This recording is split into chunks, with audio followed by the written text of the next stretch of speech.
তেলুগু অভিনেতা আলু অর্জুনের বাড়িতে হামলার নিন্দা করলেন তেলেঙ্গানার মুখ্যমন্ত্রী রেবন্ত রেড্ডি। রবিবার একদল মানুষ হায়দ্রাবাদের জুবিলি হিলসে অভিনেতার বাড়ির সামনে বিক্ষোভ দেখান। বাইরে থেকে তার বাড়িতে টমেটো ছোড়া হয় বলে অভিযোগ। বাড়ির ভেতরেও তারা ঢোকার চেষ্টা করেন। অভিনেতার বাড়ির সামনে সাজিয়ে রাখা বেশ কিছু ফুল গাছের টবও ভাঙচুর করা হয়। এই হামলার নিন্দা করেছেন মুখ্যমন্ত্রী। কড়া পদক্ষেপের নির্দেশ দিয়েছেন রাজ্য পুলিশকে।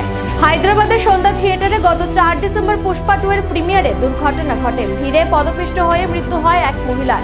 তার 4 বছরের সন্তান এখনো কোমায়। এই ঘটনার প্রতিবাদে রবিবার আল্লুর বাড়িতে বিক্ষোভ দেখানো হয়। বিক্ষোভকারীরা ওসমানিয়া বিশ্ববিদ্যালয়ের ছাত্র হিসেবে নিজেদের পরিচয় দিয়েছিলেন। অভিযোগ, তারা অভিনেতার বাড়ির প্রধান ফটকের সামনে জড়ো হন এবং তার বিরুদ্ধে স্লোগান দেন। মৃত মহিলার পরিবারের জন্য 1 কোটি টাকা ক্ষতিপূরণ দাবি করেন তারা। এরপর দরজার বাইরে থেকে আল্লুর বাড়ির দিকে ছোড়া হতে থাকে একের পর এক টমেটো। বাড়ির সামনে থেকে ফুলের টবগুলি তুলে মাটিতে আছাড় মেরে তা ভাঙা হয়। ঘটনার সময়ে আল্লু বাড়িতে ছিলেন না বলেই খবর।